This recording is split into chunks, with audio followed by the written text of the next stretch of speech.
ছোট্ট মেয়েটির পায়ে দেখা দিয়েছে চর্মরোগ। স্কুলে যাওয়া তো দূরের কথা, চিকিৎসার অভাবে এখন ঠিকমতো হাঁটতেও পারে না সে। অভাবের সংসারে মেয়ের এমন দুর্দশা দেখেও কিছুই যেন করার নেই অসহায় বাবা মার।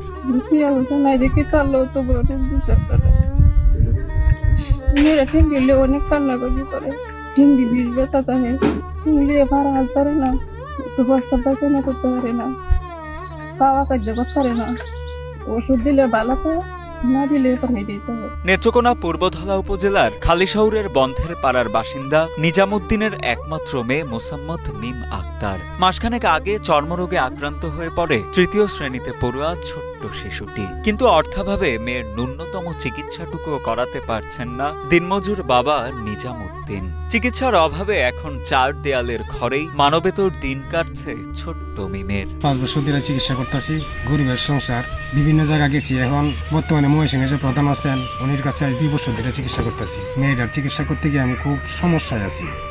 মাসে 8-10 হাজার টাকা লাগে, 8-10 হাজার টাকা আমি কইতে পাই।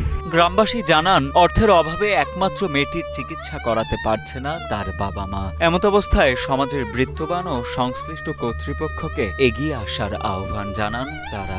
এই অসহায় পরিবারটা অর্থনৈতিকভাবে মারাত্মক ক্ষতিগ্রস্ত হচ্ছে। প্রতি মাসে 10 থেকে 15 হাজার টাকার ওষুধ লাগে। এভাবে 5 বছর যাবত চিকিৎসা করছে। সরকার বা বিভিন্ন সাধারণ মানুষ বা কেউ যদি তাকে সহযোগিতার হাত বাড়ায়, তাহলে হয়তো উন্নত চিকিৎসা করে তার জীবনটা বেঁচে যেতে পারে। সবার সম্মিলিত প্রচেষ্টায় উন্নত চিকিৎসা করানো হলে আবারও সুস্থ স্বাভাবিক জীবনে ফিরে আসবে ছোট্ট মিম, এমনটাই প্রত্যাশা সকলের। আমি ইউনিয়নের পরিষদের তরফ থেকে আমি যতটুকু আমার দেওয়ার সহযোগিতা আমি করতে পারি আমি করব।